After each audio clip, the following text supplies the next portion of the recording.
अस्सलामु अलैकुम वरहमतुल्लाहि वबरकातुहू। तमाम नादरीन को मेरे इस चैनल मुस्लिम स्वाते पर एक मरतबा फिर खुशामदीद।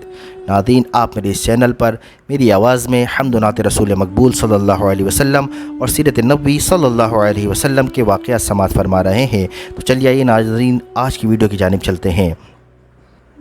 नादरीन, पिछले वीडियो में हमने आपको बताया था कि किस तरह हिजरत के बाद आप सल्लल्लाहु अलैहि वसल्लम हज़रत अबू अय्यूब अंसारी रदियल्लाहु ताला अन्हो के घर पर तशरीफ़ फरमा हुए।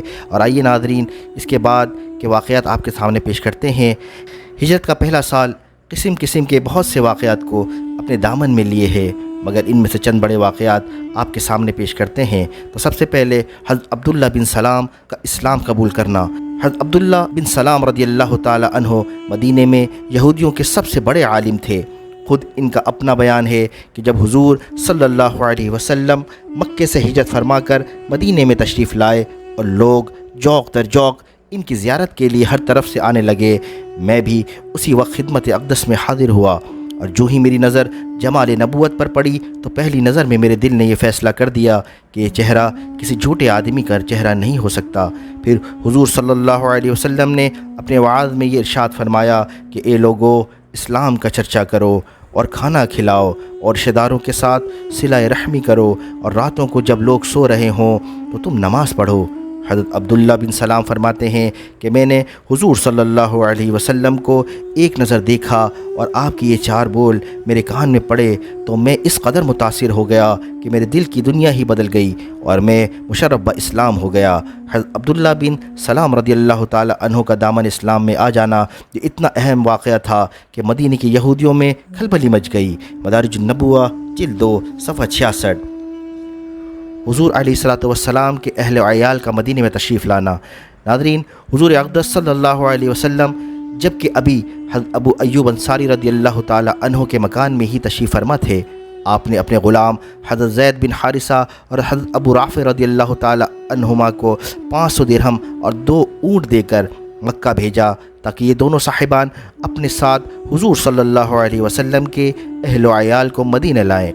चुनांचे ये दोनों हज़रात जाकर हुजूर सल्लल्लाहु अलैहि वसल्लम के 2 साहबजादियों हज़रत फ़ातिमा और हज़रत उम्मे कुलसूम रदियल्लाहु ताला अन्हुमा और आप सल्लल्लाहु अलैहि वसल्लम की ज़ौजा मुत्तहिरा उम्मुल मोमिनीन हज़रत बीबी सौदा रदियल्लाहु ताला अन्हुमा और हज़रत उसामा बिन ज़ैद और हज़रत उम्मे ऐमन रदियल्लाहु ताला अन्हुमा को मदीने ले आए। आप सल्लल्लाहु अलैहि वसल्लम की साहबजादी हज़रत ज़ैनब रदियल्लाहु ताला अन्हा न आ सकीं क्योंकि इनके शोहर हज़रत अबुल आस बिन रबी रदियल्लाहु ताला अन्हो ने इनको मक्के में रोक लिया और हुजूर सल्लल्लाहु अलैहि वसल्लम की एक साहबजादी हज़रत बीबी रुक़ैया रदियल्लाहु ताला अन्हा अपने शोहर हज़रत उस्मान गनी रदियल्लाहु ताला अन्हो के साथ हबशे में थीं। इन्हीं लोगों के साथ हज़रत अबू बकर सिद्दीक़ रदियल्लाहु ताला अन्हो के फ़र्जंद हज़रत अब्दुल्ला रदियल्लाहु ताला अन्हो भी अपने सब घर वालों को साथ लेकर मक्का से मदीना आ गए। इनमें हज़रत बीबी आयशा रदियल्लाहु ताला अन्हा भी थीं। ये सब लोग मदीने आकर पहले हज़रत हारिसा बिन नौमान रदियल्लाहु ताला अन्हो के मकान पर ठहरे। मदारिजुन नबुव्वा जिल्द 2 सफ़ा 72।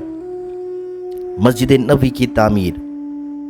मदीने में कोई ऐसी जगह नहीं थी जहाँ मुसलमान बाजमात नमाज पढ़ सकें, इसलिए मस्जिद की तामीर निहायत ज़रूरी थी।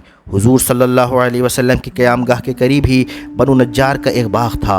आप सल्लल्लाहु अलैहि वसल्लम ने मस्जिद की तामीर करने के लिए इस बाग़ को कीमत देकर ख़रीदना चाहा।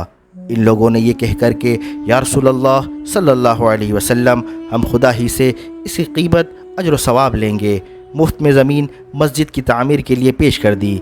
लेकिन चूँकि ये ज़मीन असल में 2 यतीमों की थी, आप सल्लल्लाहु अलैहि वसल्लम ने इन दोनों को बुलाया। इन यतीम बच्चों ने भी ज़मीन मस्जिद के लिए नज़र करनी चाहिए, मगर हुजूर सरवर आलम सल्लल्लाहु अलैहि वसल्लम ने इसको पसंद नहीं फरमाया। इसलिए हज़रत अबू बकर सिद्दीक़ रदियल्लाहु ताला अन्हो के माल से आपने इसकी कीमत अदा फरमाई। मदारिजुन नबुव्वा जिल्द 2 सफ़ा 68। नादरीन, इस ज़मीन में चंद दरख्त, कुछ खंडरात, कुछ मुशरिकों की कब्रें थीं। आपने दरख्तों के काटने और मुशरिकीन की कब्रों को खोदकर फेंक देने का हुक्म दिया। फिर ज़मीन को हमवार करके खुद आपने अपने दस्ते मुबारक से मस्जिद की बुनियाद डाली और कच्ची ईंटों की दीवार और खजूर के सतूनों पर खजूर की पत्तियों से छत बनाए जो बारिश में टपकती थी। इस मस्जिद की तामीर में सहाबा कराम रदियल्लाहु ताला अन्हुम के साथ खुद हुजूर सल्लल्लाहु अलैहि वसल्लम भी ईंटें उठा उठा कर लाते थे और सहाबा कराम रदियल्लाहु ताला अन्हुम को जोश दिलाने के लिए इनके साथ आवाज़ मिलाकर हुजूर सल्लल्लाहु अलैहि वसल्लम रिज्स का ये शेर पढ़ते थे कि ए अल्लाह, भलाई तो सिर्फ़ आखिरत ही की भलाई है, लिहाजा ए अल्लाह तो अंसार व महाजरीन को बख्श दे। इसी मस्जिद का नाम मस्जिद नबवी है। ये मस्जिद हर किस्म की दुनवी तकल्लुफ़ात से पाक और इस्लाम की सादगी की सच्ची और सही तस्वीर थी। इस मस्जिद की इमारत अव्वल तूल व अर्ज़ में 60 गज़ लंबी और 54 गज़ चौड़ी थी। इसका क़िबला बैतुल मुक़द्दस की तरफ बनाया गया था, मगर जब क़िबला बदल कर काबा की तरफ हो गया तो मस्जिद की शुमाली जानिब से एक नया दरवाज़ा कायम किया गया। इसके बाद मुख्तलिफ़ ज़मानों में मस्जिद नबवी की तजदीद व तौसी होती रही। मस्जिद के एक किनारे पर एक चबूतरा था जिस पर खजूर की पत्तियों से छत बना दी गई थी। इस चबूतरे का नाम सुफ़ा है। जो सहाबा कराम घर बार नहीं रखते थे वो इसी चबूतरे पर सोते बैठते थे और यही लोग असहाब सुफ़ा कहलाते हैं। मदारिजुन नबुवा जिल्द 2 सफ़ा 69। नाज़रीन, आज की वीडियो यहीं तक। इंशाअल्लाह अगले वीडियो में फिर मुलाकात होगी। अस्सलामु अलैकुम व रहमतुल्लाहि व बरकातुहू।